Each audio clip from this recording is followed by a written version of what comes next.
I was involved in the death of Stephen Lawrence, the young lad who was stabbed to death so many years ago and so tragically, and whose death changed so many things in the Metropolitan Police. But actually it's not those cases that I remember. I remember the single deaths. To find the truth about what's going on is very different from the fiction. My name's Richard Shepherd and I'm a consultant forensic pathologist. In other words, I'm involved with the police and with the courts investigating suspicious deaths and, if necessary, taking them to court and giving evidence. It's interesting because what does notable mean?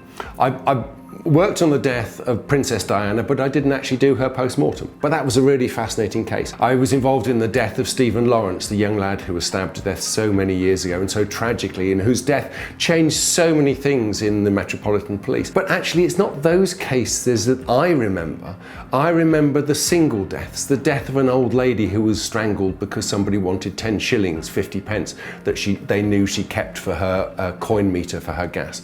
I remember the death of a young girl who died of epilepsy, perfectly natural cause of death.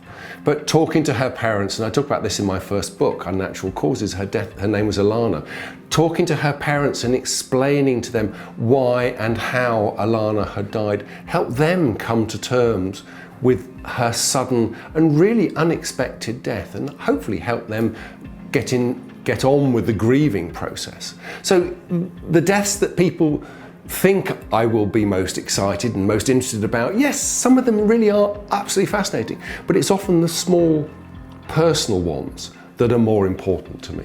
Ooh, have we got an hour or two or maybe three? I mean, foul play, suspicious deaths are really difficult because often it may just be a tragic accident. It may just be someone who's died from a natural disease that's produced a lot of blood. It may be a ruptured ulcer or something of that sort. So there's a lot of blood around the house, around the room. That can make it look initially as suspicious to the first people that go there. But sometimes you go to the scene and you go, whoa, no, this is clearly something unforewarned has happened here. And then we get all the team in. We'll get the crime scene investigators, we'll get the photographers, we'll get the specialist scientists, we'll get the police investigators, and we all work then as a team. And the forensic pathologist is just part of that team, looking at the body, taking samples, investigating injuries, documenting them, and preparing a report for the coroner and the police. Well, forensics just means related to the law. So it is a special set of post-mortem techniques that we use, which are rather more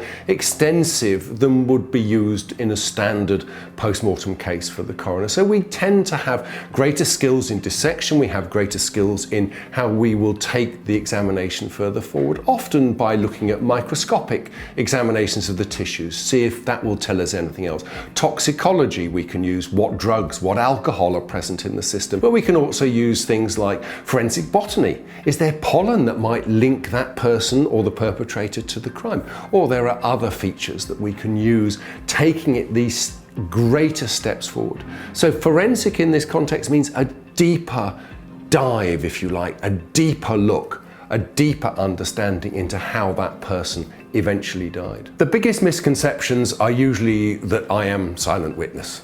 Wouldn't I love to be silent witness? Well, actually no, because they do too much. They work too hard. I'm fundamentally quite lazy, is the truth. And to have to go out to interview people, we don't do that. We focus on the crime scene. We focus on the body. We focus on getting clear, unequivocal evidence that we don't decide on. We then present that evidence to the coroner or the court for them to decide. So most people think I make all the decisions, which would perhaps be nice, but actually I don't. My job is a scientist, a medical scientist, working in a very specialist area with a special set of skills and experience over the years, but that's what I use, and that's my reality.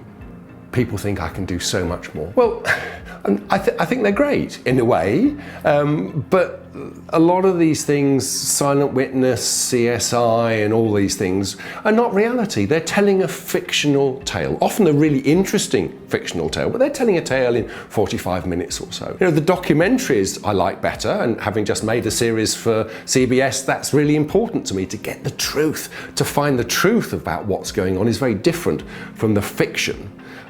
I can't actually watch the fiction, even though I like the stories, because they cut too many corners and they change too many things, and it sort of just grates that bit too much. But the documentaries I find absolutely fascinating. Well, when I was 13, a friend of mine whose father was a GP nicked a book off his dad's bookcase and brought it into school as a sort of unofficial show and tell. And the book was Forensic Medicine by a man called Professor Keith Simpson, who was a senior forensic pathologist at the time. And in it were pictures of dead bodies and murders. Now, most people went, oh, horrid. I went, wow, seriously? Doctors can help police solve murders?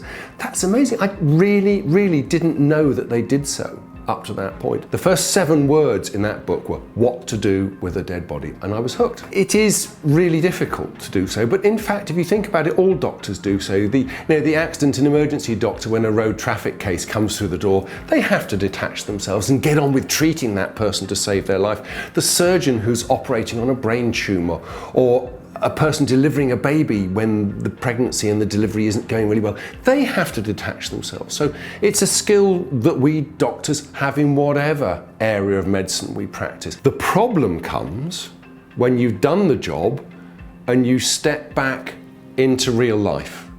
And it's that step back into real life that's actually the hard bit, because suddenly you go from being a doctor professional focused into thinking about, goodness, that person has relatives, that person has a family that's going to be worried about them, that person is going to wake up after this operation, after this accident, really distressed, they've lost a leg, they've lost an arm, something really serious. And it's that step back. And that can actually be the hard bit. More often than not, on my way home from dealing with a case, I've stopped some distance from my house and just spent those few minutes thinking through getting back into family life, especially when I had young kids, because 5, 6-year-old teenagers, when you walk through the door, they don't care what your day's been like. They are bang, Dad, I want this, Dad, I want that. And you've got to be prepared for that. If you're not ready for it, it can be very, very difficult. But actually there was a build-up in my life of these little changes that in the end did result in a set of problems for me. I've been involved in so many different things, poisonings and stabbings and shootings and crashes and murders of all types.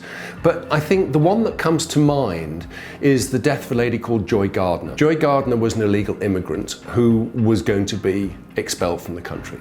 Some police officers and some immigration officers went round to arrest her, to take her to the airport to remove her. She struggled and fought against being deported, and her small son was also present in the house at the time.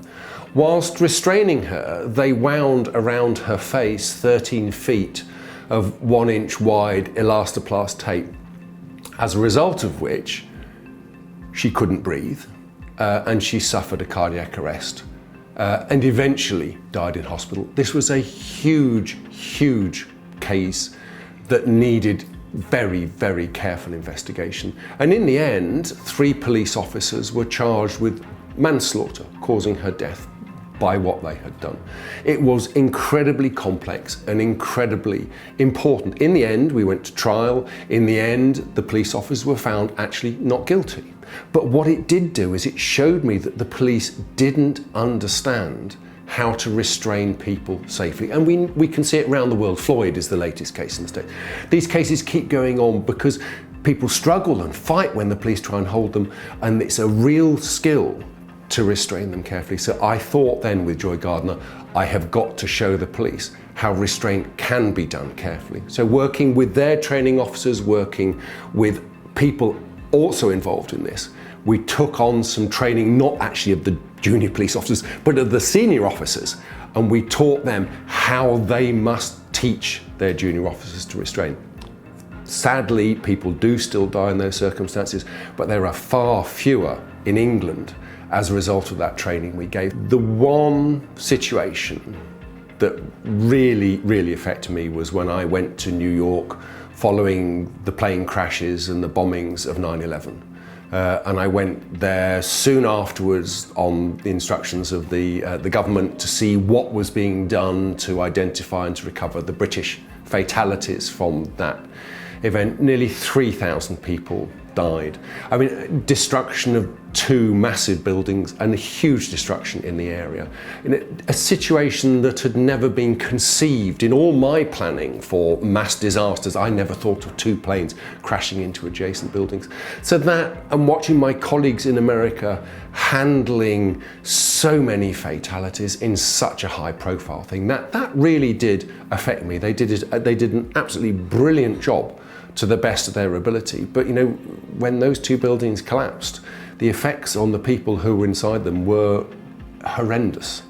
And managing those fragments of tissue, which was often all that was left, was a very stressful an important job. Yeah, I always thought I'd got away with it. You know, coming to the end of my career, I really thought, oh, you know, I've managed very well. And then suddenly one day, it was as though a trapdoor opened beneath me and all of these memories of so many deaths just came out and flooded me. And I was really so acutely depressed and anxious that I needed some very, very serious help, which I was lucky to get very quickly from my colleagues in the mental health team, and with some chemical treatment, fantastic drug called sertraline that helped my depression, and with some psychotherapy from an absolutely brilliant lady. You know, we got through it reasonably quickly. It took some months, but we got through it, and the anxiety and the depression and my management of those memories that sort of kept popping back into my brain and keeping me awake and stopping me sleeping.